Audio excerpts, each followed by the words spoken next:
Okay, ladies and gentlemen, let's go ahead and get started with tonight's meeting. Thank you for coming. We will start the meeting with Greg Cranston from LifeSpring Community Church with the invocation, and then David Hammond will lead us in the Pledge of Allegiance. Thank you. Join me in prayer if you would. Our Lord God, you have blessed this nation from the very beginning. Our government is established by your laws and your principles, and we see it all through the Declaration of Independence and our Constitution. Our form of government reflects you. Lord, these men and women are an extension of that. I ask tonight that you would bless them as they serve us. We ask you for your wisdom and for your righteous judgment. Would you bless them with that for our sakes and for your sakes? May you and your ways be glorified in this room tonight. And as I look through this long agenda, Lord, I just ask you to give them guidance, give them wisdom in which ones to tackle and which ones to set aside. Bless them tonight. Amen. Amen. Hold on, Joe, you guys. Joe McCullough, former County Councilman Joe McCullough, his wife Pat, passed away suddenly on Friday, so we'd like to just have a moment of silence, please.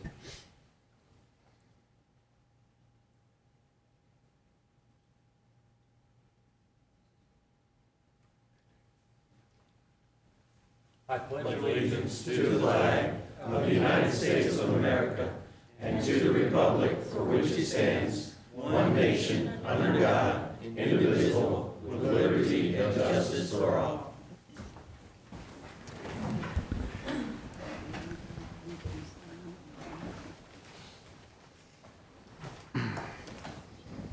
Roll call. Councilmember Joe Cronin. Here. Councilmember Mike Elam. Here. Councilmember Dave Hammond. Here. Councilmember Joe Brazel. Here. Councilmember Terry Hollander. Here. Councilmember Mike Klinghammer. Here. Councilmember John White. Here. Now we're moving to public comments. We allow 3 minutes per person and 3 speakers per topic, 3 pro and 3 con. You can talk to us about anything on the agenda or anything about county business. Could we have our first speaker, please?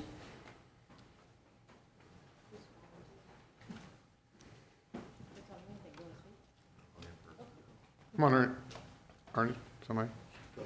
Anybody? Oh, sorry. Anybody's welcome. After you're done, ma'am, please fill out a speaker's card. I filled one out. Oh, okay, good. All right, Okay. thank you.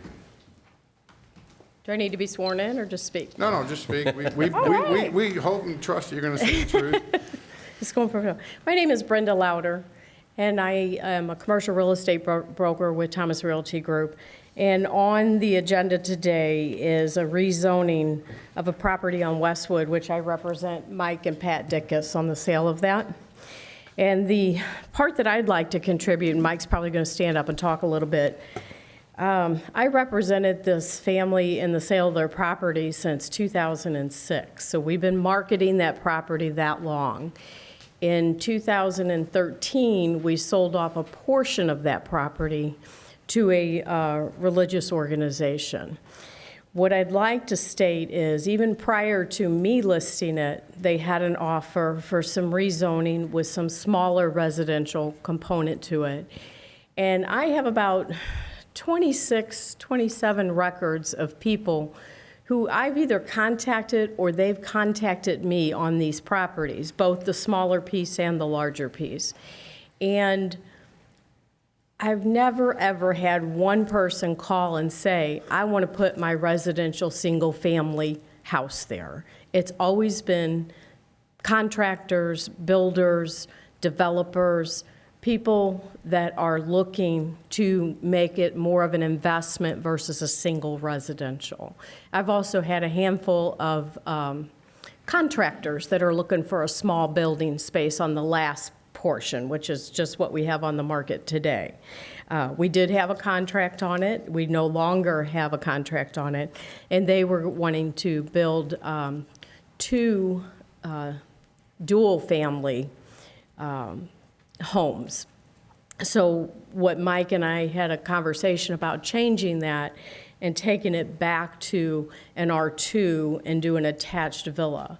We might be able to get that property sold for an investment more than we would be able to get it sold for an individual residential. And as you guys will be able to see later on, this actually fronts Westwood, which is pretty good traffic there. It's not in the subdivision. It doesn't touch any of the subdivision streets. So those are some of the points that I wanted to point out, and we'll let Mike speak to the rest of it concerning the surrounding properties that are already commercial, that are contiguous to this property and across the street from it. Thank you. Okay, thank you.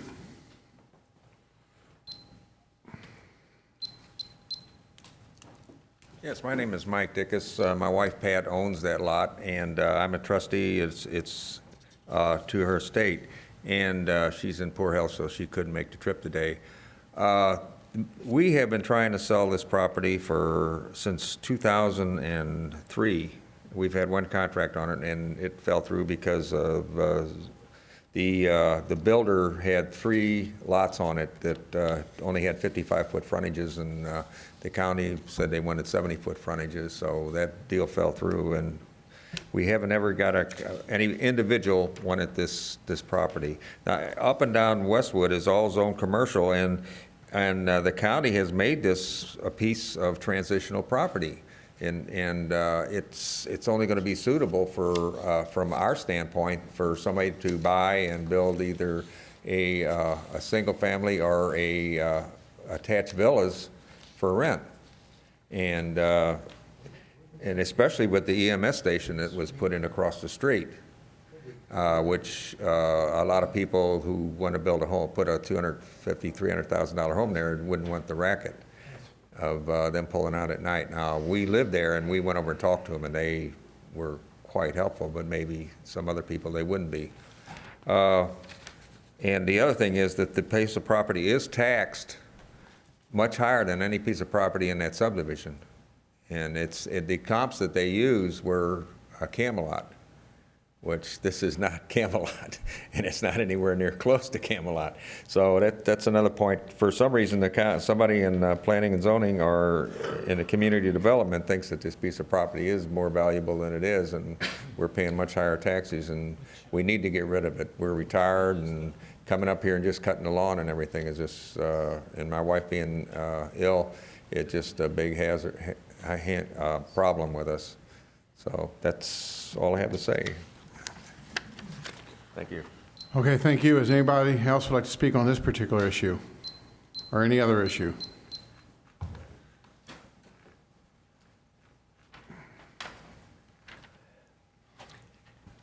Good evening. I've come here to be against the portion that comes off of Prospect Road. They want to change the name of Dewella Road to Interstate Drive. I've been out here 40 years. When I got my lot out here, we never had to go through something like this. I would like things to stay like they are and not to have that go into an interstate like you're suggesting here. I'd rather keep it as Dewella Road and leave it as it is. And also, I think they should have some police stopping the traffic going by speeding 60 miles an hour. I'd be willing to let them park in my driveway, and when they come up there, get them for speeding. I can't see why they have to go 60, 65 miles an hour. That's 2 things that I'm against. I would just hope that you could do something for that, and that's all I got to say. Thank you. All right, thank you, sir.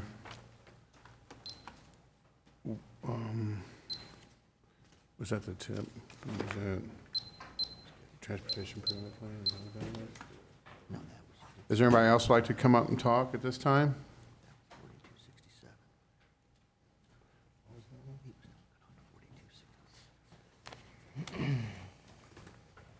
Thank you very much, Mr. Chairman, members of the County Council, A.C. Dienoff, county resident and public advocate. First thing I'd like to address, there's 3 things actually, but the first thing is on your agenda, approval for bids under the consent agenda. Dispatch and alarm, which is going to be the new emergency communications. You got to be kidding me. Does nobody think in county government $48,000 for pest control services at emergency communications sites throughout the county? I think if I read between the lines, Mr. County Executive, you're talking about the towers that we have enclosed by a fenced-in barbed wire system throughout, I believe there's 13 or 14 sites throughout the county. So for you as a county council to expend $48,000 up to of taxpayer money for pest control services, who's running the ship over here is what I would like to ask. The second thing is I've been up here and I'm not going to let it go until we clean our own house and make sure that everybody is cleared of any charges, including the county executive's wife who serves on the St. Charles County Community College Board of Trustees.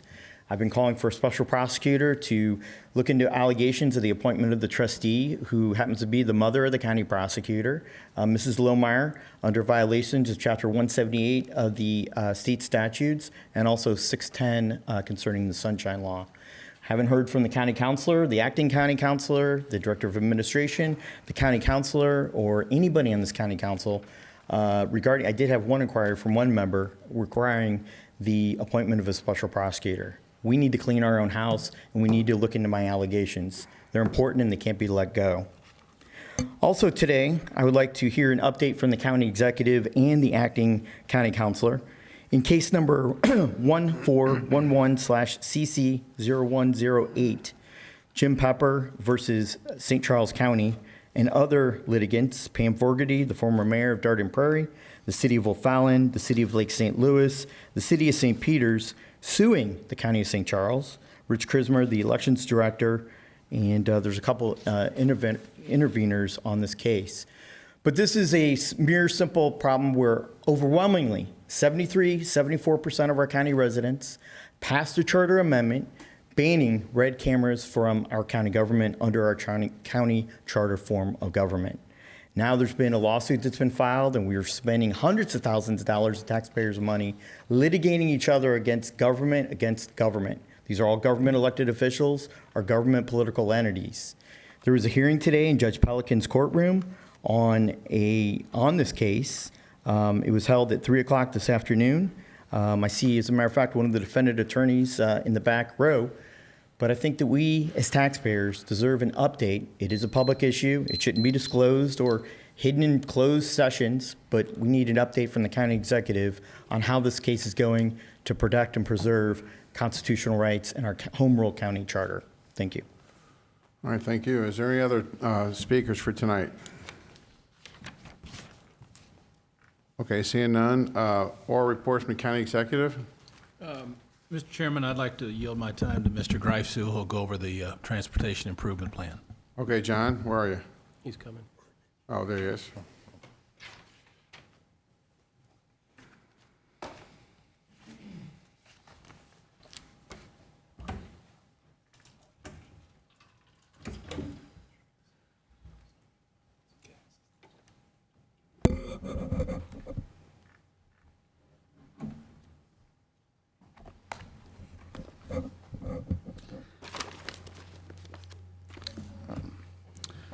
Good evening, County Council. I'm going to give you a brief update on the Transportation Improvement Plan. This is our 2016 to 2018 plan, and those that have been on the council for a while realize that we update the transportation plan every year. So each year we're adding the last year of the plan.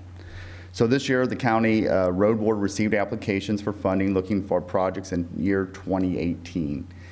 And we added some projects, and we'll go through those quickly. I'd first like to acknowledge the Road Board members. They volunteer their time to review these applications, hear presentations, and provide their input and on these projects. We have 12 members, 7 from representing each of the county council districts, and 5 at county members at large. County ordinance specifies that we need to focus our attentions on, first priority is that arterial roadway, those big branches of the tree trunk being the interstate system, I-70, I-64, the state routes, branches being roads like Mexico Road, Mid-Rivers Mall Drive, Winsville Parkway, those arterial roadways. The second priority is congestion and mitigation on non-arterials. So those are the roads that kind of lead us in and out of our subdivision to some of the smaller shopping centers. And the third being economic development. Project timeline is that starting in January of the year, we solicited the cities and the county highway department for ideas. We went through that process through May, closing out the applications at the end of May. Transportation department then in June scored these projects. So we have established formula for arterial road projects, safety projects, or economic development projects that have a cost benefit score associated with those. Then we have the cities come in and the county highway department actually do an oral presentation to the road board members so they can have that one-on-one dialogue to learn more about the projects, ask questions about the projects, dig deeper into them beyond what they can read on the paper. Then we ask the road board members to actually do their independent ranking, and that occurred in July. So each road member will rank the projects. We received 29 applications, number 1 through 29. And then we take an average of that ranking, and that's how we then come up with a final list. The recommendation the road board made was approved and adopted by them in August, and then we're here in September seeking the council's approval of the TIP. Going over what we received this year, we received, once I said just a minute ago, 29 applications. And one thing that kind of jumped out on me on this list is that there were 10 new roads. In years past, we've kind of had a little different distribution of projects. And I think this 10 new road projects could be kind of an indication of the economy, that we're seeing a little recovery in the housing market. We're seeing more need to build new roads versus some of the other years where we had projects that's focused heavily on safety or heavily on these other items. So I thought that was a nice potential indicator of the economy in general. Scoring, as I mentioned, projects receive points based upon traffic flow. So the level of service is a road performing an A, B, C, D, or F. We get points based upon, obviously, if they're performing worse, they get more points. If they're performing better, they get less. And then we also look at the crash rate. Safety was that number 2 priority, so that's a key part of a lot of these projects in evaluating them. And then on arterial roadways, those big roadways, we also look at the condition of the roadways. How smooth is the road ride? Is there a lot of potholes? Is it starting to deteriorate? Is the base giving out? And there's points that are established for those 3 criteria. Ranking, as I mentioned, this is really that road board, that man on the street, that person on the street's view of the project, reviewing the applications, just seeing if it has a common sense check. And that's what they'll rank them 1 to 29 on this year's. And of that, we had essentially 18 projects that made the cut. 18, why didn't we go to 19? Why didn't we go to 20? Well, we ran out of money at 18. So that's essentially how they draw the line. They rank them, figure out which ones are from number 1 project down as far as they go. Where the money runs out, we cut the line. And the first project, I don't need to go through all of these, but the first one was what they're called David Hochul Parkway Phase 4. And that's really what it is Route N. And if you read the description, it's Route N at Hopewell. It's a state route. It's in Councilman Brazel's district. And many folks will realize that that S-curve right through there is pretty dangerous, right at Dwello. There's a sight distance issue. Well, County Highway Department on that project applied for federal funds, got a support letter from MoDOT, and this project will actually improve that sight distance. We've had several people over this last year complain about that sight distance and that dangerous condition. The second project is a safety project. It's on our arterial roadway. It's on Winsville Parkway. It's adding turn lanes, so it's a section closer to 61. There's a section where that Winsville Parkway is 4 lanes. This will make it 5. The next project is South River Road, just south 5th Street towards Freedom's, reconstructing of that 4-lane road. So those top priorities hit upon that theme of safety on arterial roadways or reconstruction of arterial roadways, those top priorities. And as you go down the list, you can see then you get into some of the secondary projects as you go from there. There were 11 project applications that were not recommended just because we ran out of money. Doesn't mean that they weren't good projects, but we just ran out of money. If anybody has any questions on those, I'd be happy to go in more detail at another time. The map here is very hard to see, but you can see some little shades of orange dots kind of throughout the county. But that's where those 18 projects are located. So you can kind of see they're scattered throughout the county. And that is the end of my presentation. Tonight we have Bill 4259, and there's 2 items that we're voting on. You have the TIP, which is the plan document that we just talked about. And associated with those 18 new projects are contracts between the county and the various municipalities. So those are also included in that TIP document to be voted on by the council tonight. Any questions? Any questions for John? Thanks, John.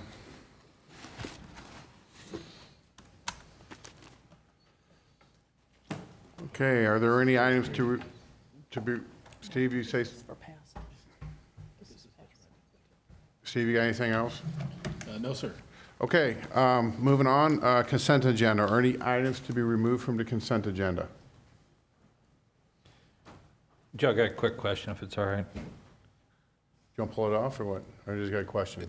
It shouldn't take long. The grass cutting, do we, I don't know who's the appropriate one to answer the question, but we got an awful lot of people that just simply don't respond. Do we have any feel for why they're not responding? Why don't people want to do business with the county from that standpoint? They're just, did we get any feedback at all as to what's going on? I don't know on this particular one that we've gotten feedback, but we have sometimes called to ask people why they don't respond. And we have a pretty formal process at a fairly low price.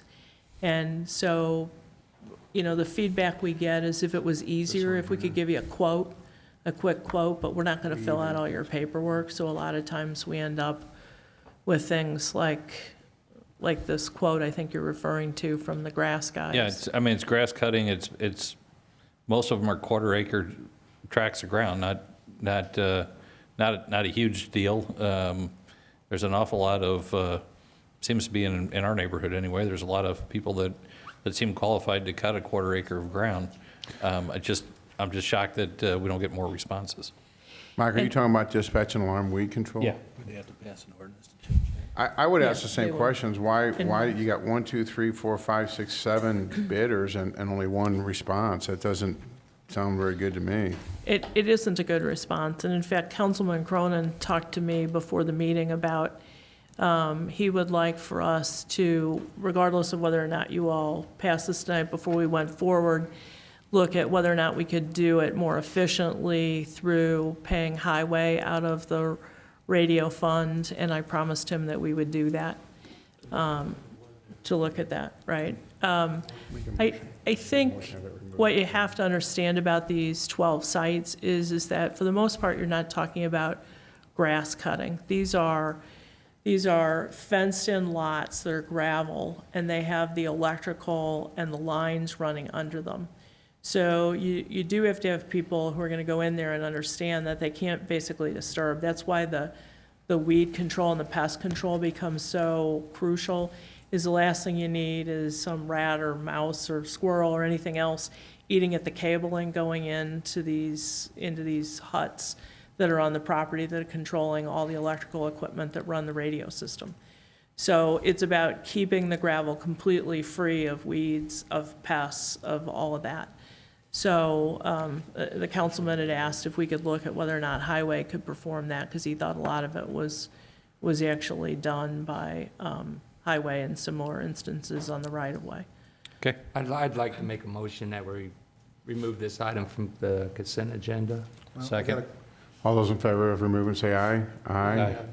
Okay, well, now we can talk about it, but I agree. I would just prefer to wait and get, having one bidder on a number this, I don't like that. Yeah, Mr. Cronin. The question I had earlier was, when I talked to Joanne, is if we approve this, the administration still can come in if they find a better deal, do elsewhere. Really, right now, I drove out to one on my way here. The weeds are pretty tall. This has been a rainy season. So right now, the weeds need to get knocked down. But long-term, instead of mowing it, this is all rock. It really needs to be sprayed with herbicide. And like a lot of the farm, most of the people that cater to farmers, like the farmers' co-ops and the MFAs, they probably would spray that with herbicide to kill That's what I would think, yeah. Permanently. So this is a brand-new facility and, a brand-new problem. So, I've got faith that Joanne will figure out the way to do it. So, if we approve this thing tonight, you have the ability to do something different, be it highway or parks or someone else that cuts it, right? The only thing I'd say, Joe, is you got 12 sites, that's $4,000 a month. I know, it's a lot of money. In the wintertime, there's times where there's nothing to do, and I'll do it for $4,000 a month, heck. You better go look at one, because the one I looked at, it's a little bit, right now, I think right now they're overgrown, and once they get under control and you get on a regular routine of spraying them 2 or 3 times a year, it'd be a lot easier, but. Do you mind, Joanne, is there any reason it's urgent where Well, we? let me ask a question of Greg. Yes, sir. Normally, if this was an ordinance, you simply authorize me to sign something, and I could just not sign it until we look at it further. But since it's on the consent calendar, in a sense, I've already signed. So I think if you want to know more, I think you just leave it on the table till next meeting, and we'll talk about it and come back and make a recommendation what to do now, and more importantly, I guess, what to do in the future. And my other question, Greg, is the process we went through that resulted in only one bidder. That's an ordinance, right? Under the purchasing policy? Yeah. Yes. I mean, so we can't just make it easier like some people would like us to do. We could come to you and ask you to change the ordinance and allow us to make it easier. But that's something we can talk about in the next couple weeks. Yeah, and I think if you all, and that's why I was saying before, I'm perfectly fine with you all putting this on the table. I think we could not buy from them, but I certainly couldn't go to a different vendor if you guys award this tonight. So, if you want us to explore even why these individual vendors didn't bid, I do have to say, I don't think this vendor bid lightly. I know that the request for authorization is up to $48,000, but as you can see in the packet of information that went to you all, the vendor very carefully went through like individual cleanup at the various sites. He has different prices at a few of them, such as Schlossberg. It's already clean and didn't need a cleanup. At others, it required a lot of cleanup, such as Veterans Memorial. At others, it was a much less cleanup.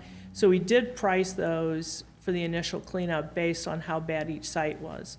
And then there is a pest number, and there is, for pest control, and there are weed abatements. And he did not put anything in for some of the months. But he did notify us that if there was secondary spraying needed or something like that, it would be an additional.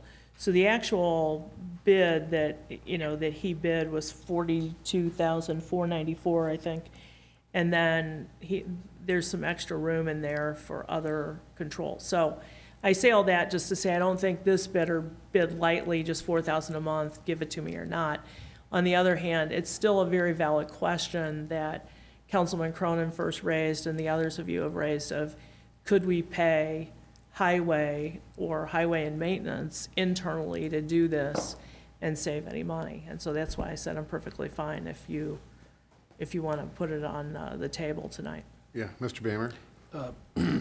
As Joe indicated, we can obviously do that and take a look at it. I do want to remind the council, though, there's a finite amount of work that the Highway Department can do during a year. And some of that is dictated by weather. We didn't get as much paving done this year because of the wet weather that we had in late spring. That was a good opportunity for us to do some weed control as well. So it's not necessarily just a quick and easy answer. We have to really take a good hard look at it. Can they do it? Yeah, they can do it. But at suffering something else out there, you can't create time. I mean, you're going to have the current amount of time, the current amount of personnel that you can do the work with. Can I ask a question in that regard? Not only could highway obviously do it, but parks could obviously do it. They know, they've got, I'm sure, spray equipment and weed eaters and tractors with brush hogs, et cetera. And probably even maintenance can do it, okay? Even the folks at the airport could do it. Internally, can you do stuff like that and then bill it to different departments? Yes. Yes, That's what she said. suggested. Whoever might have appropriate extra manpower and be able to do it? This money would have to come out of the fund for the radios, and it would have to go in, whether it was parks or general revenue or highway. It would have to be properly paid to the correct fund. So you could have the county departments bid on it to see who would do it most efficiently and cheaper, okay? Then we'd know why nobody bid on it, right? Somebody give me a motion for the balance of the agenda. Yeah. Have a motion, please. Make a motion to approve the balance of the agenda. About seconded by Mr. Cronin. All those in favor of the motion on the Balanced agenda, say aye. Aye. Okay, opposed? Okay, let's move on. And then you need to table this? Yeah, that's still, we did not put that back on, so that's still on the table. Okay. Yeah. Okay, moving on, to resolution 15-08. 15-08, sponsored by council as a whole, a resolution recognizing September 17 through 23 as Constitution Week in St. Charles County, Missouri. Whereas the St. Charles chapter of the Daughters of the American Revolution has been in existence since 1909 and currently consists of 95 members. And whereas this chapter has a Constitution Week committee with goals to preserve the past, enhance the present, and invest in the future. And whereas the Daughters of the American Revolution wish to educate all citizens, especially the youth and newly naturalized citizens, about our founding documents and encourage all in the community to protect and defend the Constitution. And whereas the Daughters of the American Revolution started a tradition of celebrating Constitution Week many years ago, and whereas in 1955 the Daughters of the American Revolution conveyed a petition to Congress to dedicate September 17 through 23 as Constitution Week. And whereas the U.S. Congress adopted such a resolution and President Dwight D. Eisenhower signed Public Law 915 on August 2, 1956, to establish such an observation. And whereas during this time we remember that the Constitution is a living document that guarantees the freedoms Americans enjoy. Now therefore be it resolved by the County Council of St. Charles County, Missouri as follows. Section 1, the St. Charles County Council hereby proclaims the week of September 17 through 23, 2015 as Constitution Week in St. Charles County, Missouri. Section 2, the St. Charles County Council hereby further asks citizens to reaffirm the ideals the framers of the Constitution had in 1787 by vigilantly protecting the freedoms guaranteed to us through this guardian of our liberties. Ms. Jones, would you like to come up and make a comment?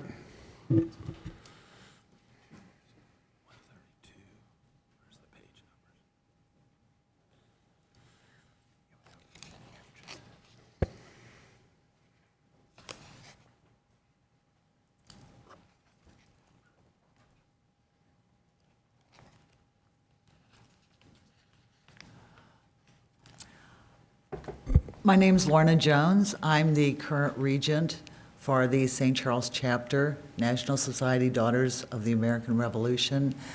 And instead of having 95 members, now we are up to 118. So there are many, many individuals who are interested in their heritage and learning more about the veterans of the American Revolution. One of our goals is to educate our children and our students on the importance of the Constitution. And by presenting us with this resolution, that's one way that we're able to do that. And I want to thank you all so much. I'd like to thank you for doing what you do. Any other comments? David? I just also wanted to thank you. Let me hand this to you, man. And we can go ahead and vote on Resolution 15-08, a resolution recognizing September 17 through 23 as Constitution Week in St. Charles County, Missouri. Councilmember Cronin? Yes. Councilmember Elam? Yes. Councilmember Hammond? Yes. Councilmember Brazel? Yes. Councilmember Hollander? Yes. Councilmember Klinghammer? Yes. Councilmember White? Yes. Resolution is passed. Thank you, ladies, for coming in. Thank you.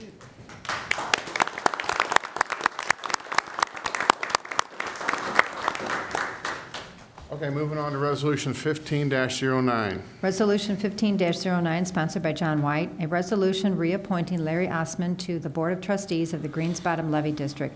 Whereas pursuant to the St. Charles County Charter, Article 10, Section 10.608, 2014, and Section 245.335, Revised Statutes of Missouri, 2000 as amended, the County Council passed Resolution 10-14, appointing 3 owners or representatives of owners of land within the Greens Bottom Levy District to its Board of Directors for the staggered terms stated in that resolution. And whereas the 3 directors appointed by Resolution 10-14 were Rick Higgins as representative of owner Duckett Creek Sanitary District, Larry Osman and Dan Hackman as representative of owner Hackman Brothers Incorporated. And whereas by Resolution 11-14 and 14-09 passed on September 29, 2014, the County Council reappointed Rick Higgins by Resolution 12-14 passed on October 29, 2012, The County Council reappointed Larry Osman, and by Resolution 13-13 passed on October 15, 2013, the County Council reappointed Dan Hackman to new 3-year terms. And whereas the County Council now seeks to reappoint Larry Osman to a new 3-year term because his 3-year term is expiring and because he has consented to that reappointment. Now therefore be it resolved by the County Council of St. Charles County, Missouri as follows. Section 1, the St. Charles County Council reappoints Larry Osman to the Board of Trustees for the Greens Bottom Levy District for a 3-year term beginning October 25, 2015. Any questions or comments? Seeing none? A resolution reappointing Larry Osman to the Board of Trustees of the Greens Bottom Levy District. Councilmember Elam? Yes. Councilmember Hammond? Yes. Councilmember Brazel? Yes. Councilmember Hollander? Yes. Councilmember Klinghammer? Yes. Councilmember White? Yes. Councilmember Cronin? Yes. Resolution 15-09 is passed. Moving on to bills for final reading, 4258. Bill number 4258, an ordinance approving a First Amendment to the intergovernmental agreement with the City of Cotterville for the reconstruction of a portion of Route N. Any questions or comments? Seeing none? An ordinance approving a First Amendment to the intergovernmental agreement with the City of Cotterville for the reconstruction of a portion of Route N. Councilmember Hammond? Yes. Councilmember Brazel? Yes. Councilmember Hollander? Yes. Councilmember Klinghammer? Yes. Councilmember White? Yes. Councilmember Cronin? Yes. Councilmember Elam? Yes. 4258 is passed. Moving on to 4259. Bill number 4259, an ordinance approving the Transportation Improvement Plan for fiscal years 2016 through 2018 and corresponding intergovernmental agreements. Any questions or comments on Bill 4259? I have something.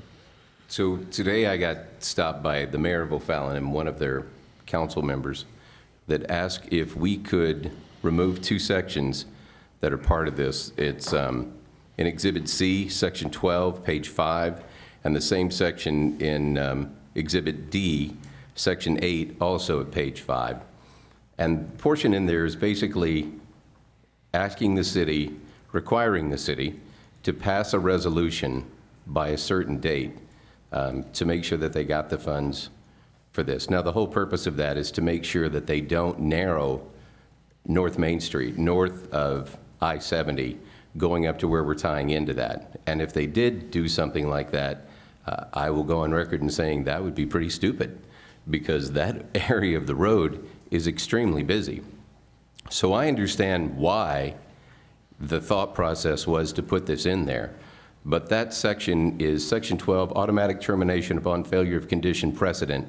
The parties hereby agree that spending tax dollars to improve secondary roadways to relieve traffic on Highway K is inconsistent with any other plans that would reduce the capacity on Main Street or Route K. Agreed.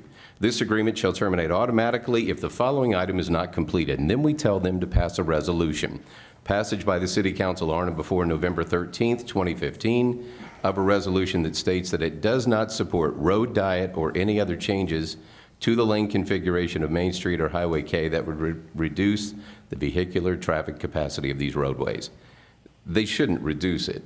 I can agree with that. This all came about because the city was looking for ways to revitalize northern O'Fallon. South O'Fallon, when you go on Highway K south of 70, from 70 to 40, it's rocking, man. The economic development folks in O'Fallon are really killing it. Actually, St. Charles and St. Peter's are right on the board, and I'm sure Wentzville too, but K is really doing well. So they were looking for some ideas on how to revitalize old O'Fallon. Thanks, Mike. So they hired a consultant. The consultant came back with a number of different ideas. One of those ideas was to do outdoor sidewalk dining. Now, the only way that really made sense for that was to do that along North Main Street there. So Cafe Rendezvous and some places like that would be about the only places that you could do that. Now, the city, from everyone that I've talked to, has agreed that that would be an idiotic idea to narrow that street from 4 lanes down to 2 lanes. There are no plans that I know of to do that. Now, I know there have been some business people who have this campaign that's going on of Save Main Street, but to the best of my knowledge and with everyone that I've talked to with the city, and I've talked to the city administrator, I've talked to the mayor, I've talked to the economic development director, no one in O'Fallon has any plans to narrow that street. So this, in my opinion, is us putting a what-if scenario into a transportation improvement bill, requiring the city to do something that's going a little above and beyond, because we could play what-if scenarios with pretty much every bill that we pass. And we could always dream up something that, well, they could do, and if these people are gone and these people came in, they could do this too. They could, but they're not planning to. So the mayor asked if we would remove this. So on behalf of the mayor of O'Fallon, I am asking us to remove those only 2 sections of this particular bill. That's all I have. I got one comment now. If they have no intentions to do that at any time, and it's never been talked about, my first question would be, why would they care if we have it in there? It's more to the fact of why is the county telling them they have to do this? It's, you know how this goes. It's that same argument that we have on a regular basis. And this is sort of that big brother feeling that comes into it that says, here's the county coming back and telling the city how to administer. Again, I am the messenger of this, so feel free to do with as you will, but I wanted to make sure that the point was made on behalf of the city. I know Mr. Cronin is going to say everything that I just said is hogwash, as we would say in Arkansas. Really bad weekend in Arkansas football, by the way, but that's a whole other discussion. So, Mr. Cronin? Okay. I have lived, rode my bike to school, and worked in downtown O'Fallon my entire life. And I have been there longer than Mr. Hennessy, the mayor of O'Fallon, and Mr. Elam combined. The whole story is Main Street used to be Route M. And Route M is a very important arterial road. All the folks that live up in St. Paul, where I'm from, Flint Hill, North O'Fallon, Josephville, use Route M, okay? And it was always under state control until O'Fallon decided to widen it, and the state told them to move the water mains out from underneath the street, and O'Fallon said, no, we won't do that, and the state said, okay, it's your roadway now, okay? And since then, O'Fallon regularly, if anybody in that area, they're regularly repairing water mains and blocking off traffic. Right now, as of tonight, what we're talking about, there's traffic backed up solid on Main Street from Highway 79 all the way to 70, okay? And as far as O'Fallon stating that, no, they're not going to do this, they're not going to do this, the RFQ for the plan that Mike brought up, the RFQ, one of the requirements of the people they hired, and they spent $80,000 for the entire study, was to study road diets, okay? That was what O'Fallon asked for. They asked for road diets. When they came out with the plans, the company they hired came out with 4 plans. 3 of the 4 are restricting lanes on Main Street. This particular language, I think Mr. Greifsey was very smart putting in there because A, it keeps them from restricting Main Street, but they also keeps them from restricting Highway K. Both of these projects that are in there, if my arm is Main Street, this is Main Street, used to be Highway M, north of it's M still, this is Main Street, this is Highway K. Both of these projects are little loop roads that are designed to go around Main Street, okay, and K, and eliminate traffic.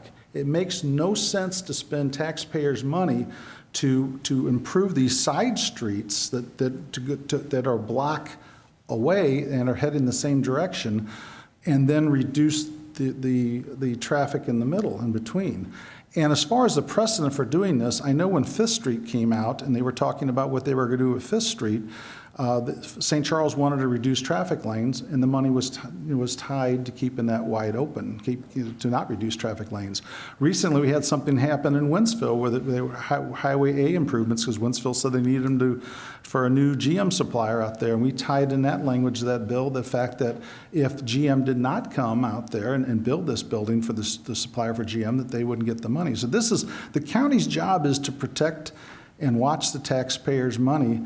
And in this particular instance, it makes absolutely no sense to spend a lot of money on streets that are headed the same direction as Main Street, to block on either side, and then come and reduce Main. And as far as the city of O'Fallon, they can say to the cows come home that they're not going to do it, okay?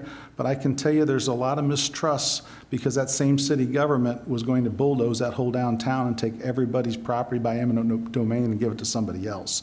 So that is why I think that You see the website is Keep Maine 4 Lanes. It's on Facebook. That's why those businesses are riled up, number one, and the residents as well. And number two is, it's lunacy to reduce that to 2 lanes or 3 lanes, okay? And all we're saying here, we're not telling O'Fallon what to do. We're just saying we're not going to spend money on streets that run adjacent to this street if you're going to block this street up. If you want to block that street up, so be it, but we're not going to give you $2.5 million to improve the side streets to do so.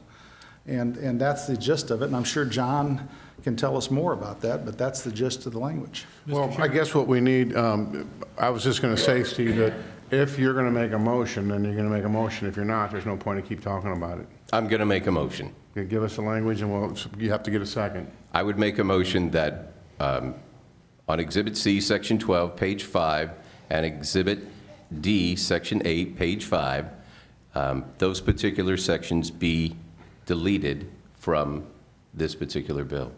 Is there a second? Second. Okay, it has been seconded. So all those in favor of that motion? Wait a minute. Oh, I'm sorry. What do we do? Yeah, absolutely. That language is not from the bill. That language is in the contract. So I would move that this be taken out of the contract. That's an exhibit to the bill.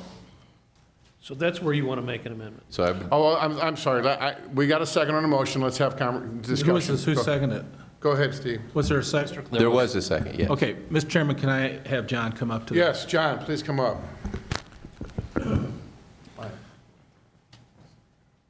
He just needs to withdraw. I didn't think we'd get a second, so. Mike, did you second that? What are you doing? John, you and I talked a little bit about this before. The first, let me just, before I ask him a question, just say that this issue that Mike has brought up at the request of the mayor is nothing new. It's been going on for 35 or 40 years since we've had the road board. And if I was a city person, maybe I'd feel the same way. But the cities would like to see us simply give everybody a certain amount of money and let them do what they want to do, okay? It's like, why don't you just give us some money and let us do whatever we want to do and everybody be happy. Well, the reason we can't do this on a project like this, for instance, is the people in the city are basically representing the people who live from I-70 to the city limits, okay? And, you could say, well, if those people don't like road diets, they can take it up with their council person. The problem is, people use that road way past the city limits. Mr. Cronin and his neighbors all use it. All the people along Highway P, people along 79. I mean, they all use that too. And we represent everybody. And again, nobody is telling them they have to. We can't tell them what to do with Main Street. But the point of this, I think, is if you're going to make Main Street narrower, don't at the same time ask us for money to establish 2 more lanes. And we don't want to establish 2 more lanes, and then you use that as an excuse to not use the ones you already have. With regard to putting conditions, John, I mean, this is not anything new, and the cities never completely like it. Sometimes they agree with it, sometimes they don't. You said that we actually had another condition with O'Fallon on that other project there by? Yeah, we had on the Lane Drive project, where they widened in front of St. Dominic, one of the conditions was that they would support, or they would pass a resolution to support the Deer Creek extension, because one of the reasons we're widening the lane is so it could receive more traffic from the north, that St. Paul area. And it's because we didn't want to just, they were all for a lane, because that was entirely within the city limits, would help everybody in the city. But our goal was to extend that further out to Highway P, and not just serve the people in the city, but the people who live outside the city who want to get to I-70 to go to work in the morning. Well, so this isn't new, even for the city of O'Fallon. Now, you may think it's a bad idea, but I don't want anybody to vote for this because they think this is the first time we've ever done this. John, I think Mr. Cronin mentioned the 5th Street. There's been several times that we put a condition precedent in the contract. Yeah, on 5th Street, I actually offered an amendment down to East-West Gateway. They were going to reduce it from 3 lanes to well, no, they were going to widen it. They were going to spend $7 million, widen it 5 feet on each side, and have bike lanes. Well, I was going to say, Steve, I totally agree with you because we do this all the time. And for a city to weigh in on a thoroughfare like that, to try to restrict it or to have their own language in it is ridiculous because these are county roads. These are used by everybody in the county, so one city cannot have the ownership of that thoroughfare. Right. And if we start doing that, it's a bad idea to start doing because we are about doing transportation. These are transportation funds. These are for roads improvements, for road traffic. They seem for sidewalks and little, bistros and stuff, which just sounds nice, but that's not we're not paying for that kind of. Taxpayers aren't going to be paying for that. It doesn't benefit anybody in St. Paul to have those roads constricted. And for the elected officials that say, we have no intentions of doing that. Well, we've heard that thousands of times. And then after the bills pass something, they just do it, Mr. Chairman, yeah. What do you got against bistros? No, I'm just saying. But now, anyway, let me also say this, okay? The way it's written, first of all, they'd have to pass a resolution. Well, Greg, correct me if I'm wrong, but resolutions really have no impact on anybody. It doesn't bind future councils. It doesn't really bind them. They could pass an ordinance doing the exact opposite and nobody would have an argument. So a resolution is just kind of that's a feel-good thing, okay? And it sounds like they don't want us to even give us the kind of feel-good thing. They could pass a resolution one day and pass an ordinance doing something else the next. Let's say that the other thing they could do, if they really want this bad enough, they'll let us go ahead and build Sonderen. They'll, because again, correct me if I'm wrong here, my understanding is they don't get paid. They don't get paid as long as if they've done these other things. But they could build it, we could pay them, and the next day they could turn around and do this. And we wouldn't have any control whatsoever. That comes up a lot of times. We improved Spencer Boulevard for St. Peter's a few decades ago, or 10 years ago, I think, by the time I got here. And we were riding it from 3 to 5 lanes and paid for the whole thing. And as soon as it got open, St. Peter's put 3 stoplights. And it's like, why, if we're going to spend money to widen it, why would you put all these stoplights to, But the fact of the matter is, once it was built, once we paid them for it, we couldn't control it after that. So this is not, this basically guarantees us in the next 3 years, or what do you think we'll be making payments to them until? Yeah, I think it's 3 to 4 years would be an accurate time. It's 3 or 4 years. In that time, we don't have to build it. We can build it and they can pay for it themselves. They can, but even if they get the money, when it's all over, it's their street. And they can do what they want to with it. So you might just return that message to the mayor, Mr. Elam. Well, the only thing I would kind of add to that is you just pointed out that this resolution is practically worthless because it's non-binding.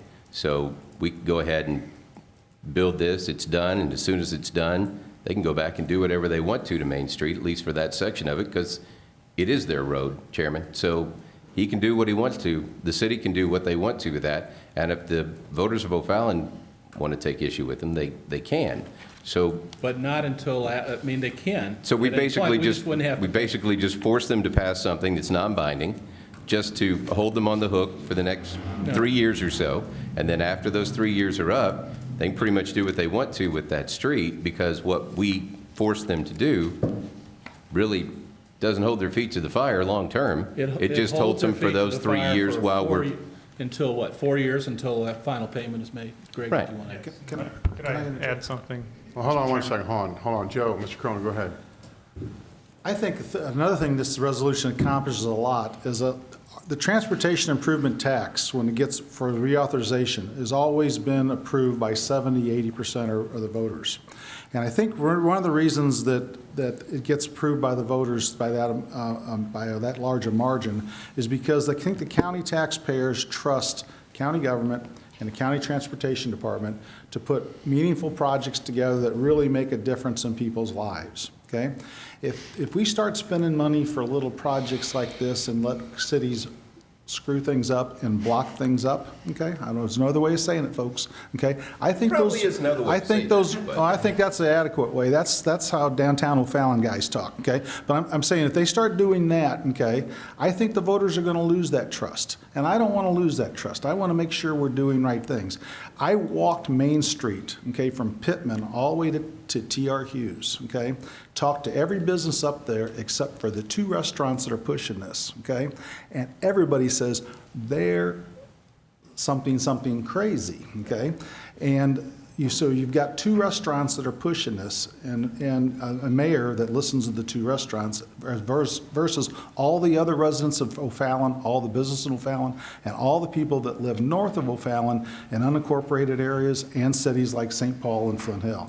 I mean, to do this, it's crazy. They should have came out with this resolution. O'Fallon had the opportunity to pass this resolution on their own. The 4 council members north of 70 voted, they were pushing for a resolution. The south side said no, okay? And they didn't do anything with it. But still, we're prudent watchdogs of the taxpayers' money, and if we let them get away with doing that to Main Street, okay?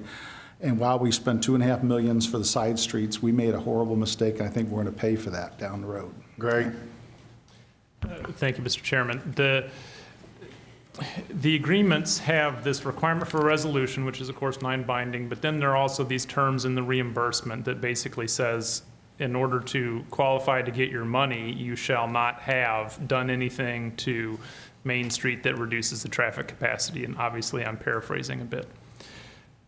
So the motion in its present form it hits some parts of these agreements, but these terms show up in 3 or 4 places in each agreement. Is that correct, John?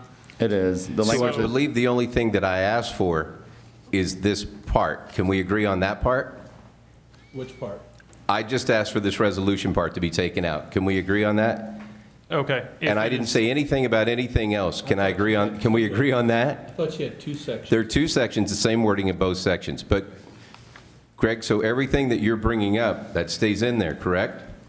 There would be, under the present motion, then, it would delete the resolution requirements And that's it. in the agreements, but then the reimbursement provisions would still be in there, so there would still be the requirements that to remain eligible to receive the funding at the reimbursement at the end of the project, the city would have to not reduce the capacity of the road of K or Exactly. Main Street. I think what Okay. we're trying to say also is for our county board to tell another elected board what they have to do to pass a resolution that's non-binding, that we all know really doesn't stand for anything, is a little bit on the dictatorial side. And that's what I'm trying to get away from. If there's another way that we can do that, but forcing another elected board to pass a resolution that they don't want to do is dictatorial on our standpoint. If we can do it with contract language, I'm fine. But asking for that resolution is rubbing salt into the wound.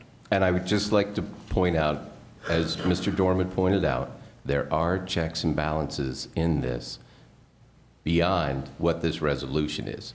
The resolution, if that came out, we still have the checks and balances to make sure that they cannot, nor may I go on the record again and point out, because I don't feel like people heard me when I said the first time, I don't think it would be a good idea to narrow that street. Nobody does. I'm not trying to say it should be a good idea to narrow that street. I just want those 2 parts of the resolution that I pointed out in the contract struck. Everything else stands. So all the other checks and balances that we have stand. What I don't understand, though, Mike, here's the problem I have with this, too. This has been on the agenda for months. And why, if it's so important to them, why did they come to you today?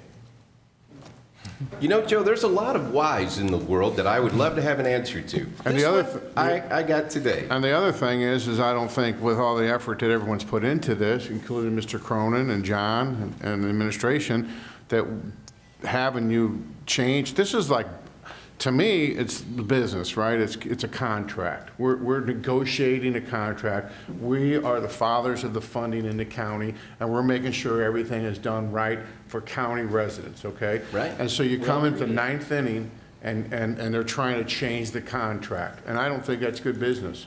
I just don't. I understand. So we're gonna vote on Michael's, his amendment, right? There was a second on the motion? There was. Okay. So now you just need all in favor?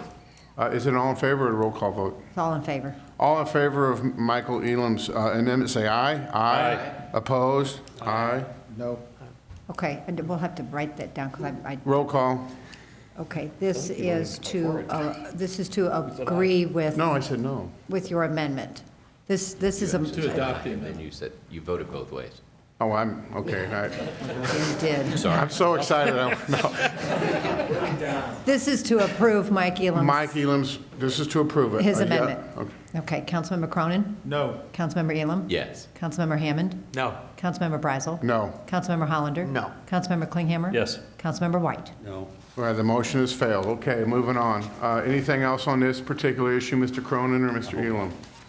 I think I'm through. And I think, you know, I'd be happy to talk to the mayor and those other council members, because their city halls in my district, so they're clear to understand that these type of resolutions are commonplace in contract language, as evidenced by Mr. Greifs, who said it was common on Deer Creek. And that's a very similar, on Elaine Drive, because that's a very similar situation that made no sense to put the bridge across Deer Creek, across Prue Creek, and make that road and restrict Elaine Drive. So I think it's, I don't think it's heavy-handed. I think it's actually pretty prudent. Okay, Donna, 4259. Bill number 4259, an ordinance approving the Transportation Improvement Plan for fiscal years 2016 through 2018 and corresponding intergovernmental agreements. Councilmember Brazel? Yes. Councilmember Hollander? Yes. Councilmember Klinghammer? Yes. Councilmember White? Yes. Councilmember Cronin? Yes. Councilmember Elam? Yes. Councilmember Hammond? Yes. 4259 is passed. Moving on to 4260. Bill number 4260, an ordinance authorizing the county executive to execute an intergovernmental agreement with the city of Flint Hill for collection of ad valorem real property taxes. Any questions or comments? Donna? An ordinance authorizing the county executive to execute an intergovernmental agreement with the city of Flint Hill for collection of ad valorem real property taxes. Councilmember Hollander? Yes. Councilmember Klinghammer? Yes. Councilmember White? Yes. Councilmember Cronin? Yes. Councilmember Elam? Yes. Councilmember Hammond? Yes. Councilmember Brazel? Yes. 4260 is passed. Moving on to bills for introduction. 4261. Bill number 4261, requested by Wayne Anthony, sponsored by Michael Elam, an ordinance reversing the Board of Zoning Adjustments decision on application VAR 15-000005. Michael? Dave and I met with them to talk about this particular piece of property, and as they both spoke about, unfortunately, they just left, but as they both spoke about, he's been trying to sell this piece of property for a long time, and I asked him to sit down and talk with Dave because of Dave's long history, and he's much more knowledgeable on this than I am. So, Excuse me, Mr. Elam, that's the wrong property. oh, I'm sorry, I thought this was the other one. Yeah, sorry. My bad. If I may? No, Mike, this is, I'm sorry, hold on a second. 4261 is the ordinance reversing the Board of Zoning Adjustment decision on application. That's your district, Mike? Is it? Yes, my bad, go ahead. That's okay. Is that Didn't want you? to get too far. I'm sorry. This is you? Yes, it is. Oh, okay. My name's Robert Campbell. I'm the homeowner of that property, 1148 Crystal Drive. To be brief, and I know you guys have a tremendous amount of work in front of you. I am just amazed at how much you guys have to get through tonight, so I will try to be brief. We sat in front of the Board of Zoning and the Variance Board to try to get approval for an additional accessory building on our property. We currently have, altogether, we have 13 acres that are adjoining in that area. Basically, what it came down to was that there are 5 different parcels there that are attached. The parcel that has our home and the accessory buildings on it currently is about approximately 6 acres, which falls out of the ordinance of the 3 to 10 acre range, which we are over on accessory buildings. So we were asking really for 3 variances. One was for the offset, which we said that's no issue. We can come into compliance with that. The architectural build of the of the accessory building that we want to build, again, was a variance request, which we've said, hey, no issue there. We will come into compliance and make it match the other accessory buildings in the home that is on the property. The third and variance that we could not get through was obviously we're in the 3 to 10 acre range on that parcel, and we are over on the square footage of the accessory buildings. In the variance meeting, there were many discussions because of the various parcels that we have, and it was believed at that point that we could get above 10 acres, and so they declined the variance request because they thought that I could get over 10 acres, and then once you're over 10 acres, there's no issue. I could build whatever I want as long as it met the architectural looks of the existing buildings. I could build 20,000 square feet, as I understand. After I got into looking at it and working with some surveyors, we are not able to get to resurvey and consolidate enough property to get to the 10 acres plus. We can consolidate 2 of the plats and we can get to 9.69 acres. So that's what I'm asking the county council to consider. This accessory building is for storage of equipment that I have that I maintain that 10 acres for. I have historic vehicles that I also spend time in my hobby and to restore. My wife was a retired art teacher in Francis House School District. She's got an art studio in one of the accessory buildings, and I've got a fairly sizable wood shop that I do as a hobby also. So that's the reason for I guess what could be considered an extreme amount of accessory buildings on that property.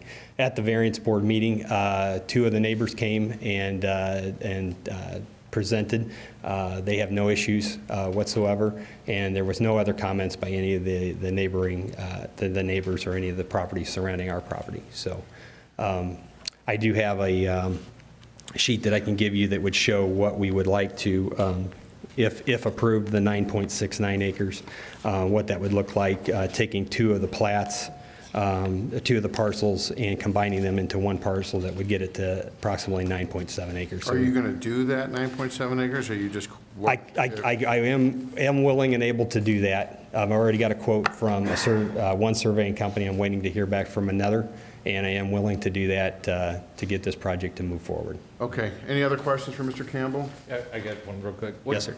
What prevents you from putting more acreage with it to get it over 10? The issue was that the other 3 parcels that I have, if you looked at the way the parcels lay out, one of those parcels has a home on it, which I could, in theory, they were thinking that I could take some of that property, resurvey it, but I can't because it is on septic. That property is on septic, and I cannot, absolutely cannot vary that property and minimize it any further. Right. Okay? Thank you very much. Thank you. Any questions for Wayne or Robert? Anybody? Mr. Chairman? Yes. I've got a Steve. question for Wayne, Yes. if you could ask him to come up. Yes, sir. Wayne.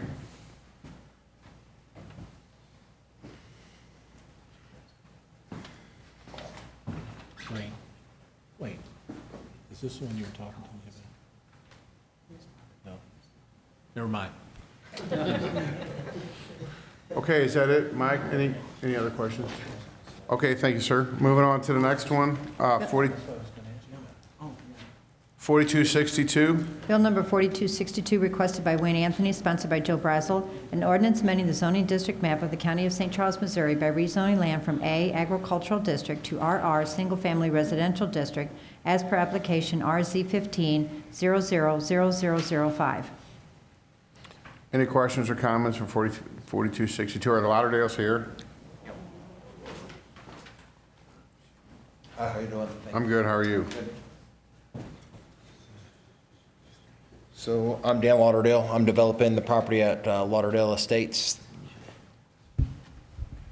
This is actually an extension of the development that was started in 1987, so I'm just continuing. As time went on, agriculture only allowed for 5-acre lots, and so I'm asking for a rezoning to RR status. This is just the copy of the original plat from 1987. How big will the lots be? The lots will be 3 acres. Okay. That comes off of D or DD? Yeah, it's south on Double D from the intersection of D and Double D. They're just coming through the big brick gates there. Is that where the entrance will be? Yes. Okay. Any other questions? All right, thank you, sir.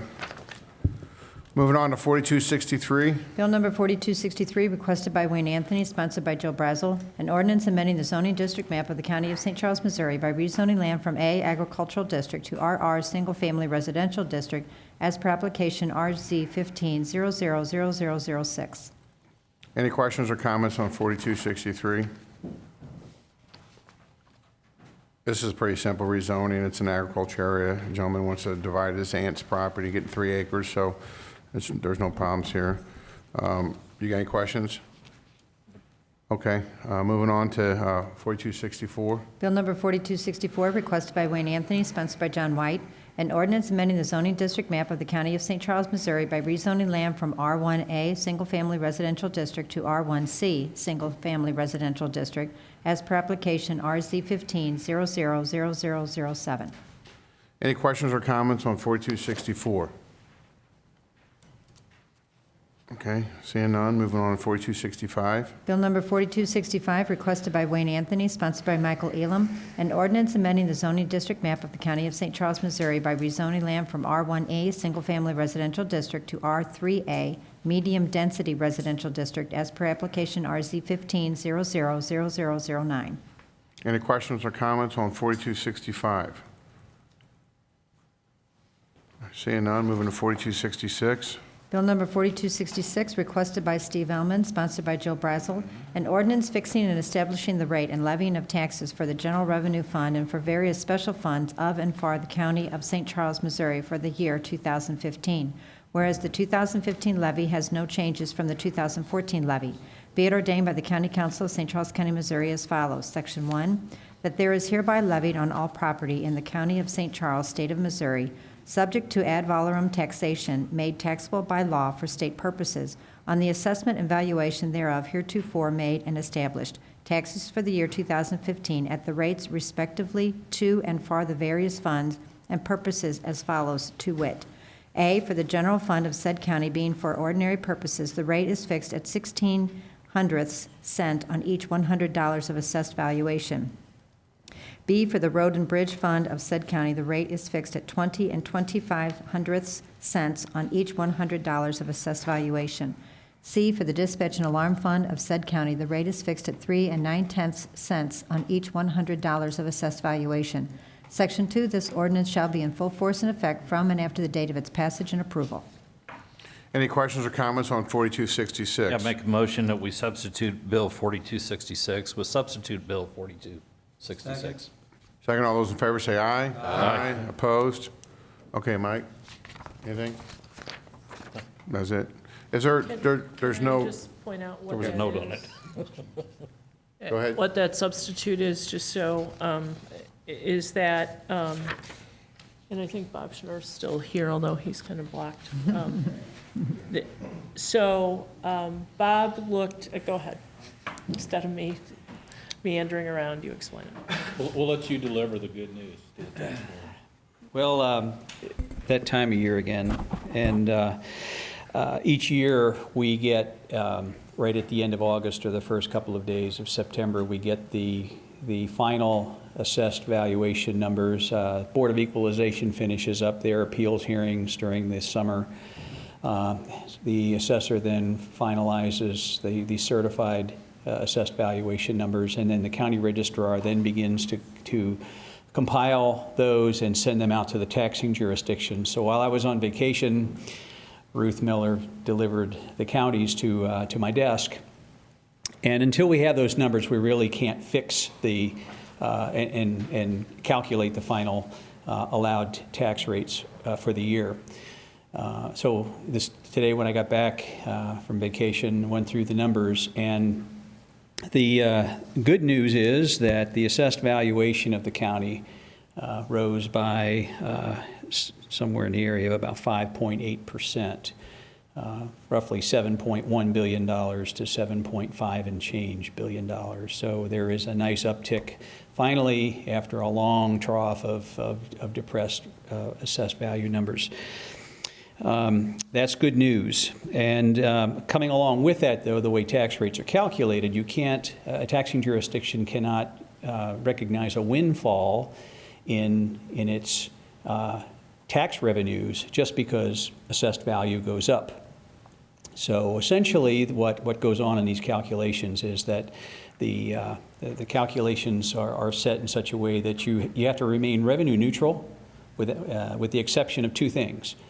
A cost of living adjustment that the state dictates to the taxing jurisdictions each year, and this year it was 0.8%, 0.8%, and then new construction and new growth in the area. So you're allowed those increases. So initially, when the bill was put together, we had drafted the bill with the historic tax rates and the tax rates we've had for a good number of years, and we've kept our tax rates flat, even though assessed value had dropped and we were not raising taxes and basically doing the same job we do with less revenue in these past couple of assessment cycles.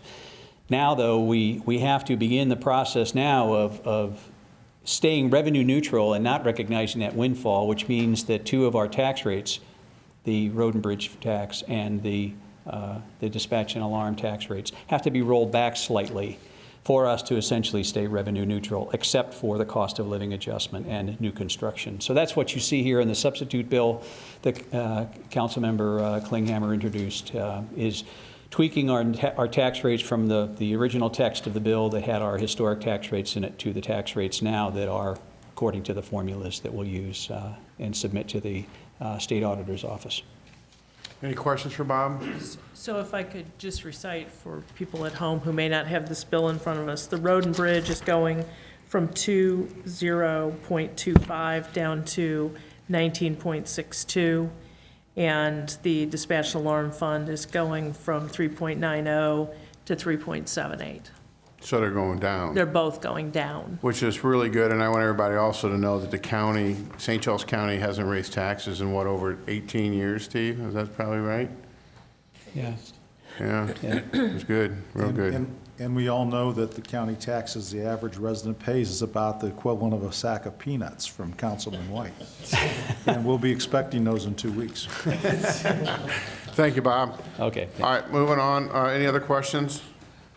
Okay, 4267, please. Bill number 4267, requested by Jeff Smith, sponsored by council as a whole, an ordinance renaming Quail Ridge Parkway, a portion of South Outer 40, and a portion of Dwello Road as Interstate Drive, and readdressing properties along Interstate Drive. Mr. Smith, could you come up here real quick and just give a brief overview for some of the residents who live over there, why this is necessary and what you're doing this for? Well, first of all, the city of Wentzville, I believe, and Bob, Don might want to speak to this, has a plan in place to take Interstate Drive from where it currently is at Highway Z all the way to the county line west. And so there's a fairly good portion of Interstate Drive that already exists there.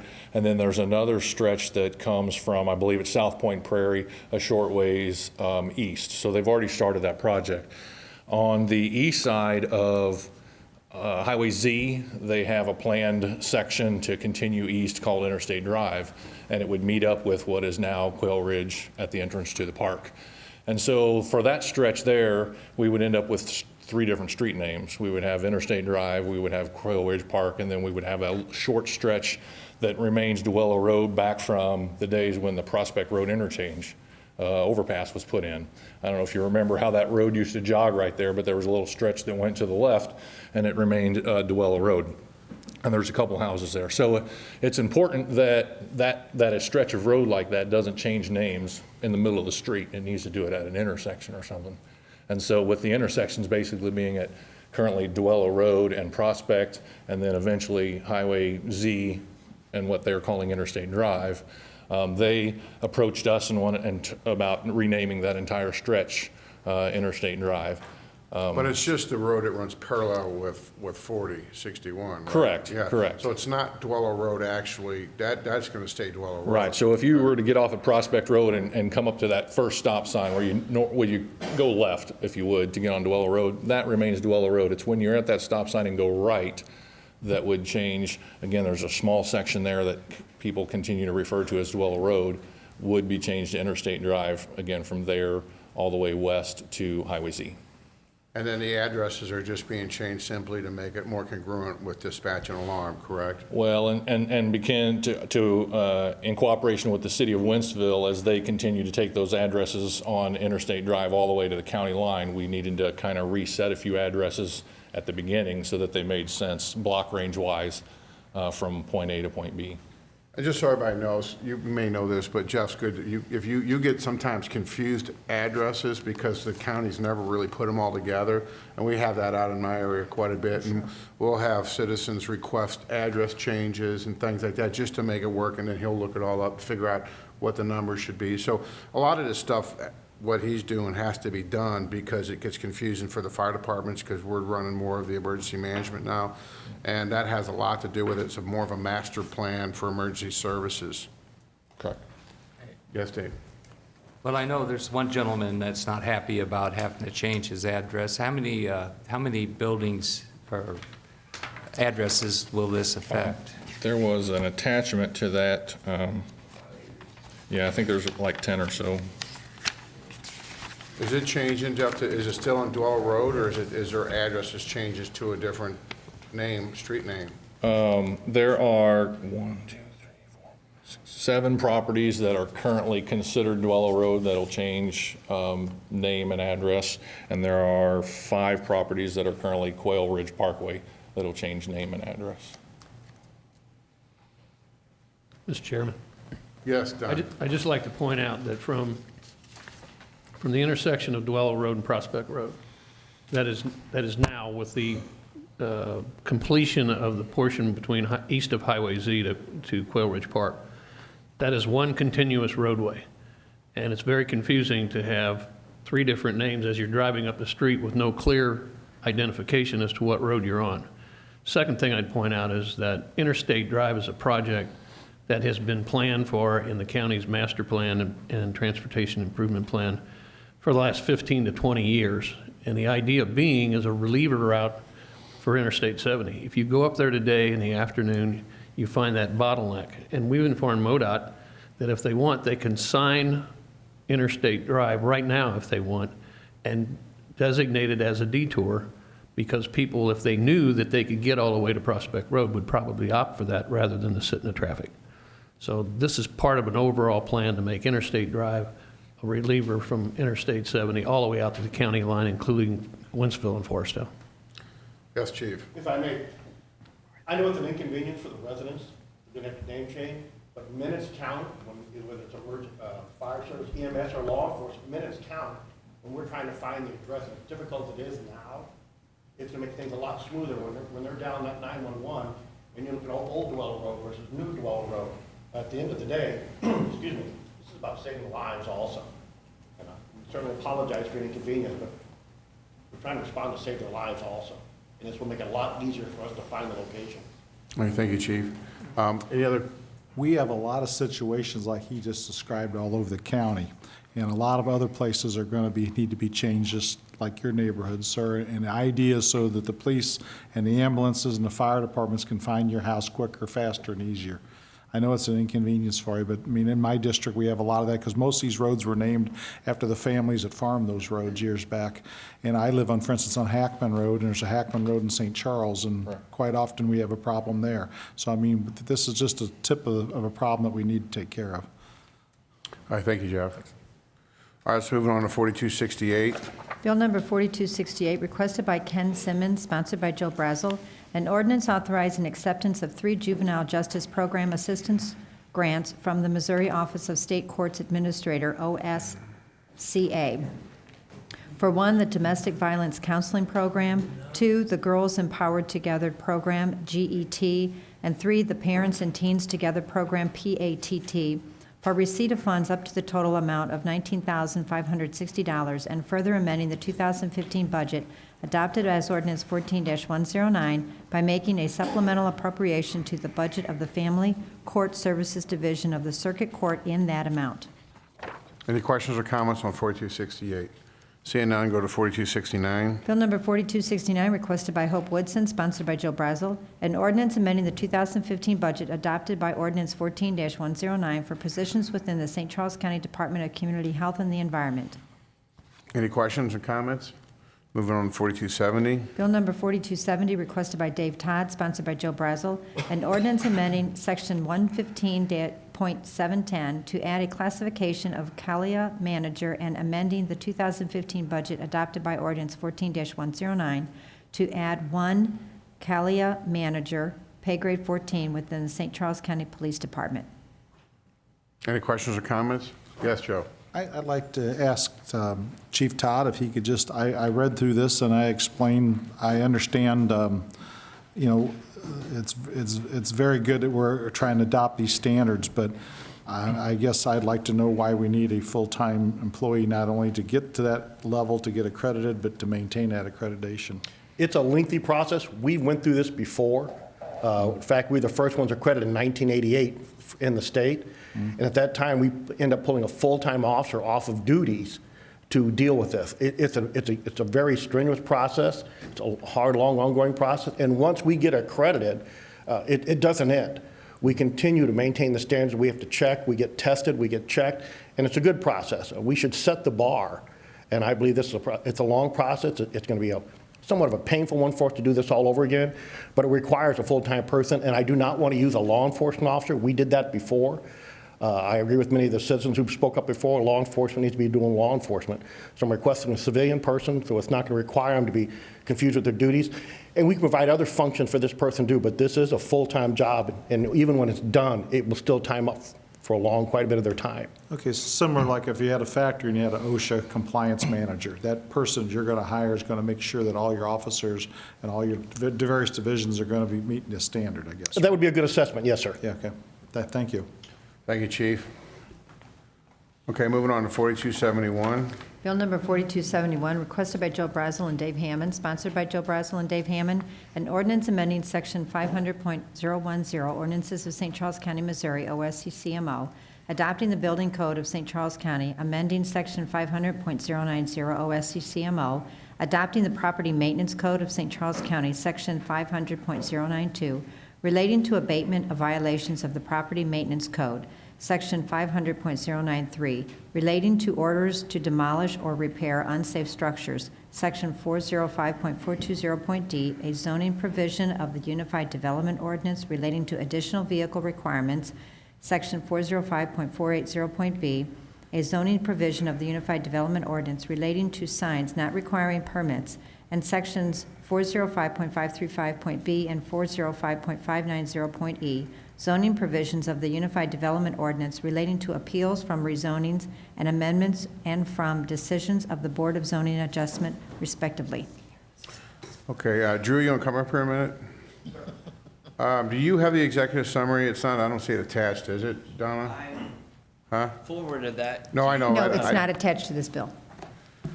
If you guys haven't seen, I know Dave wants to make some comments, and Mike helped out a lot. We did meet with the administration multiple times.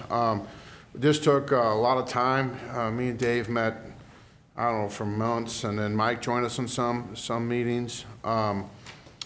We met with the administration multiple times, and we worked this out that we feel that everyone's in agreement with it. As far as I know, everyone is in agreement with it. We've made some significant changes. If, Drew, you want to just touch, what is there, like 10 items, or how many's on that? There are about 10 items. I think probably the most significant is one, we're replacing the term condemned. So now when a structure is declared to be unsafe, unfit for human occupation, or unlawful in violation of some sort of code, it's now going to be determined to be uninhabitable and unusable. Why don't you just hit all 10 of them, because it is important. It took a lot of time to do this. Okay. And just, you don't have to read each one, but kind of summarize each I'd be happy to do that. So what it would also do is when a structure is now declared to be uninhabitable or unusable because the structure is found unsafe. In the past, those determinations have been made by the Division of Neighborhood Preservation. Now those decisions and the procedure with declaring these buildings to be unsafe is going to be made by the Division of Building Code Enforcement. So that's one of the major shifts. Another one of the major changes is with the application of the Property Maintenance Code. It creates an exemption now for structures on land that are actively used for agricultural purposes, where it has been determined that that land is used for agricultural purposes by the St. Charles County Assessor, or where the land is used for active conservation or hunting purposes, and the structure that has been exempt is not within 500 feet of residentially zoned land. So those structures would be exempt from the general property maintenance code. Some of the penalty provisions have been changed as well. The penalty provisions now for property maintenance violation is a $1,000 fine, as well as the potential for imprisonment in the county jail. The imprisonment is being removed. The fine is being reduced to $200 fines. As the ordinance stands now, a new violation can be issued for each day the property is in violation. The change will lead to a new violation being only be allowed to be issued each week that a property remains in violation. There's also some changes now when a structure is declared to be unsafe, that determination must be set forth in writing. When a code official determines that property needs to be boarded up, that now the requirement would be that all that can be boarded up would be unsecured doors, windows, or holes large enough in the property for someone to enter, as opposed to before, if there was maybe a broken window, neighborhood preservation was taking a step of boarding that up. So now only if the entrance is unsecure and someone can enter, does neighborhood preservation have the ability to do a board up. If a structure is declared to be in imminent danger, those determinations must also be set forth in writing now. Appeals related to violations of the property code, those appeals now are to be heard by three members of the Building Commission appointed by the Building Commission's chairperson. There is also an exemption now created for outdoor storage and land actively used for farming or commercial agricultural purposes for any farm equipment. So that would be equipment such as farm implements, materials used for agricultural purposes, or fencing materials. There's also some changes that'll be made to during the abatement procedure, after there's a determination made to abate property and to remove rubbish from that property. Now it's required that at the time of the abatement, a member of neighborhood preservation must be present during the time of the abatement, and anything removed from that property must be digitally recorded by photograph. Finally, there's some changes made to the UDO that relate to the vehicle provisions at this point now, and any agriculturally, any property that's used for an agricultural purpose, you can now keep farm-related trailers, equipment, implements, or tractors can be kept on those lots. And before they were limited to the amount of vehicles that could be kept on those lots. Finally, there's some changes as far as when there is a demolition hearing or there's abatement hearings. The way the procedure works now is those appeals would go to the Director of Neighborhood Preservation. Well, that's generally the person who's making the decision to demo a property or to abate a property. Now those appeals are going to go to the Director of Community Development, so it's kind of an added step of due process. So you'll have fresh eyes kind of looking at decisions to abate property or to demo a property. And those are there's some other minor changes, but those are really the kind of the thrusts of this bill. David? First of all, I'd like to thank Drew Hefner for his hard work, and also the county exec's office for meeting with us and working out the details. One of the things this bill does, it shifts condemnation to the responsibility of the building official. That would be the director of the Building Inspections Division. Prior to this administration, when Joe Ortworth was county executive, they created neighborhood preservation. And, you know, that's a very important thing in this county to help maintain the property values, and I support it 100%. But I never understood why they created a separate division for neighborhood preservation with a department director that supervised 4 inspectors and maybe a clerical position or 2. I never understood that, why they made that change, and I still to this day don't understand. I would think that the money that costs for a division director, which probably is somewhere in the neighborhood of $80,000 considering salary and benefits, why that money couldn't be better used to improve neighborhood preservation efforts versus having a division director for 4 people.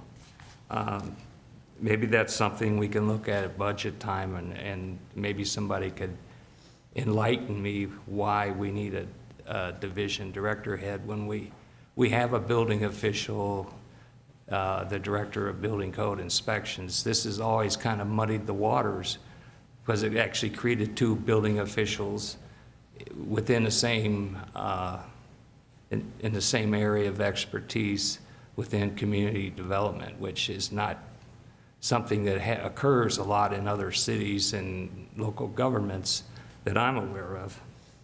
But I do thank you all for working with us, and I support this bill.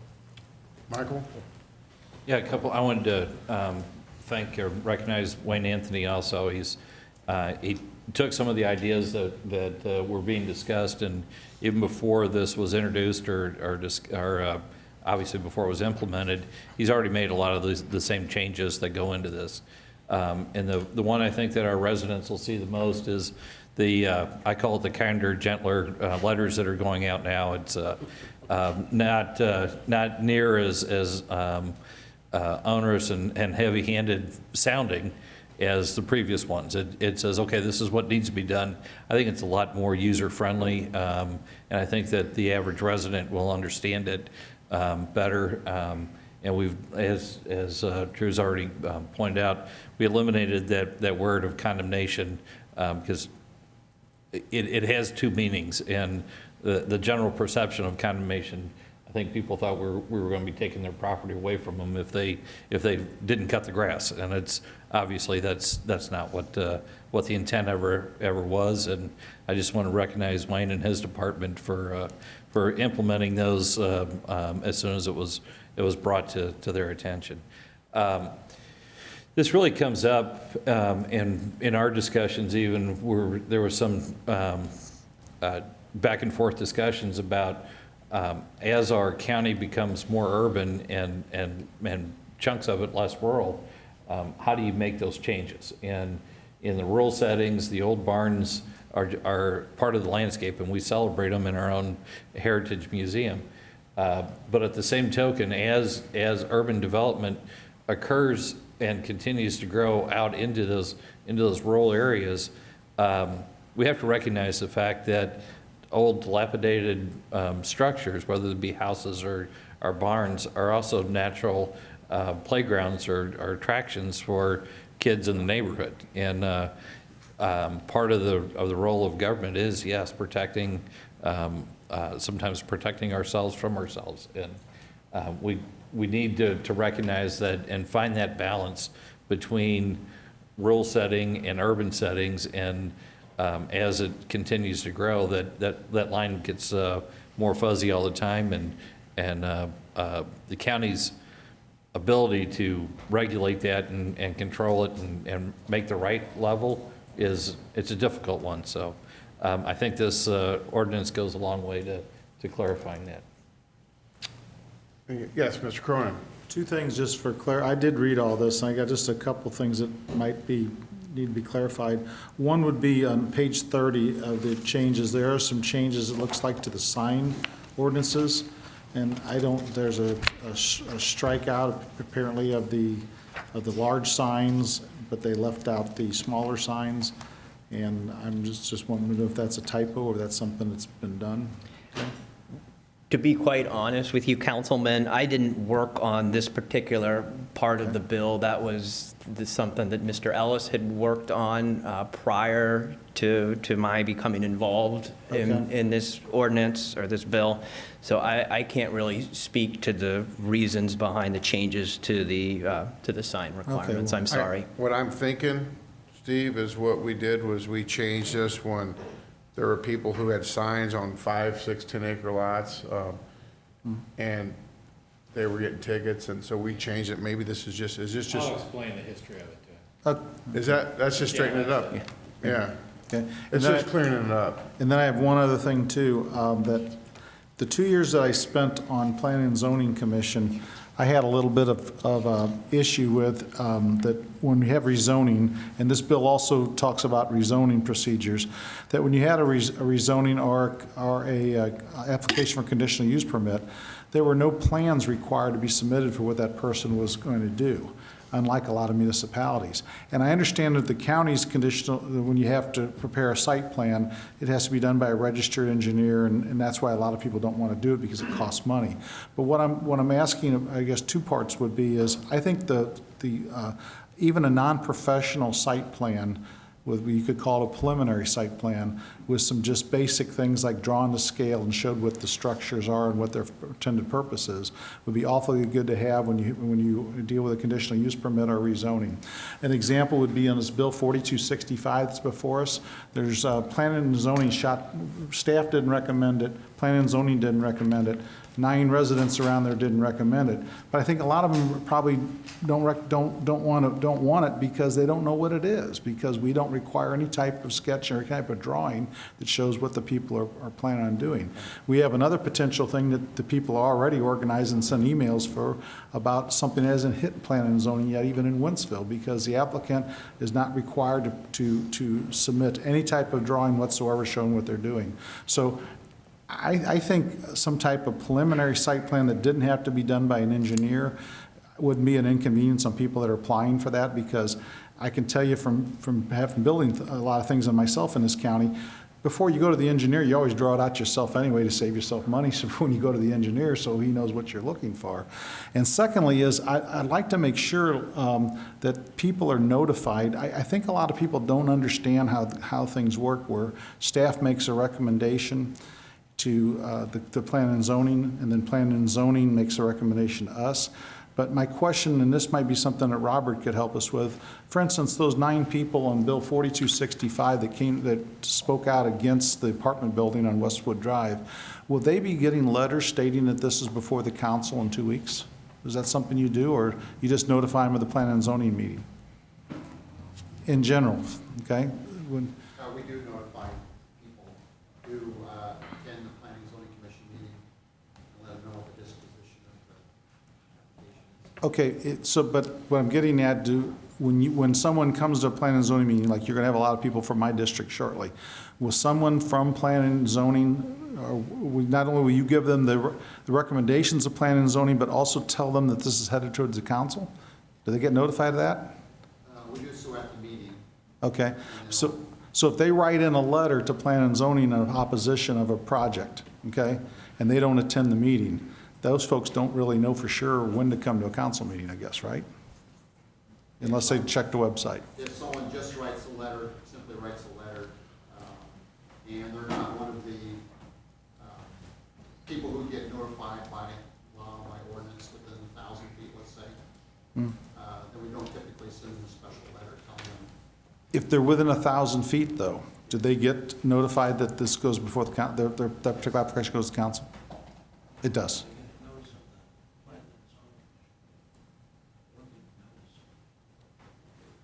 No, they don't get a notice.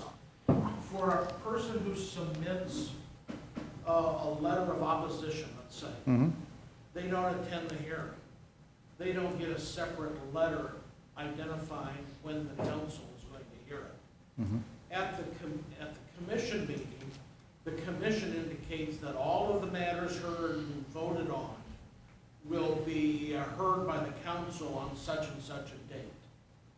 But we don't go back and notify everybody again that we originally notified of the planning and zoning meeting that the council will hear this on a certain date. But what I'm getting at is if it's a neighbor of a property and they're within the 1,000 foot, and they took the time to write into planning and zoning with a problem with this particular development, okay, or whatever, okay, or concern, I think they're both entitled, I think they should be entitled to see a map of what's being proposed for that property that's adjacent to their property. And secondly, I think they need to know about when the meeting times are. So I don't know how we relay that, but I can tell you, in Wentzville, just happen to deal with a lot of people. People don't understand the process, and they think that once it goes through planning and zoning, it's over with. And I think, you know, that they need to be, if they're notified for a planning and zoning meeting about a subject property because they live within so many feet of that property, I think they also need to be notified that the council will be addressing that too.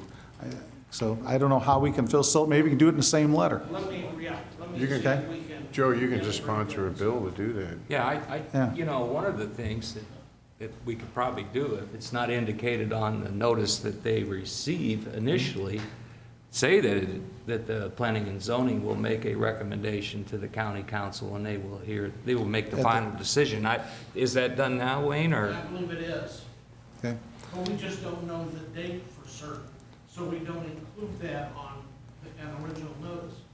But let me look at our notice that we originally sent out and see if there's any way that we might be able to tweak it to try to. That's all I'm asking, just take a look at it and see.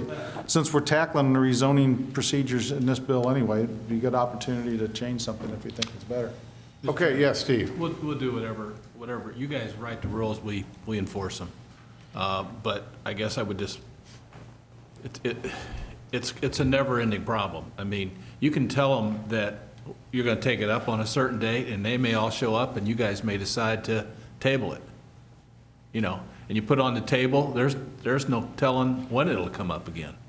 So people that are interested just kind of need to keep checking in. I mean, I don't think we can send them another letter saying it's been tabled, and then send them another letter saying, we don't know when it's going to be taken off the table, maybe it will be. I think we ought to just tell them to track it on our website. For But again, whatever you details as it want changes. us to do, we will do. On the bill itself here, I support it. I was very concerned that when we got started on this, that we were going to lower the standard somehow and make it easier for slum landlords to do what they do, or easier for people not to take care of their property. I think we've kept the standard very high here on what we expect of people, but we've put in a whole lot of additional safeguards and due process rights. And I think it was good, we took a good look at, you know, who's making these decisions, who the appeals are going to. I think that there's additional safeguards here to make sure people get a good hearing and a chance to make their case. And if it's not working, we'll be back to you in the future and let you know. Okay, thank you, Steve. Any other questions? All right, Drew, thank you very much for your time. Thank you, Mr. Chairman. Okay, that concludes bills for introduction. Are there any table bills to be removed? Do we have a rule that after 6 months that we have to do something? 15 meetings. 15 meetings. After 15 meetings. This one will, the first one, table Bill 4193 will fall off the table after the October 13 meeting. That's your bill, Joanne, isn't it? Union Electric, or what do you want to do with it? Or what is it? Or Ameren? Or Union? Yeah, it's Ameren Electric. We're not quite sure what's going on. The Ameren Folks have never been difficult to work with in the field. They initially sent in an ordinance that they wanted passed. We converted it to an agreement. We made some tweaks. It kind of sat out there. They've changed counsel a couple of times, and then they came back with some changes that were related to fourth-class counties that didn't apply to us. And so we had a meeting with them to explain why we weren't going to accept things that don't apply to larger non-rural counties. And I believe they now understand that, and they're gone back to the original agreement and the first changes that were made that sat out there for a long time, and we're going to be meeting again with them soon. So we're hoping to be able to get this worked out. But I think a change of counsel has made them question about what value they really see in franchise agreements. Okay, any other comments? Any miscellaneous comments? I would just comment that tonight was the first, but probably not the last time we'll blame Harold for something.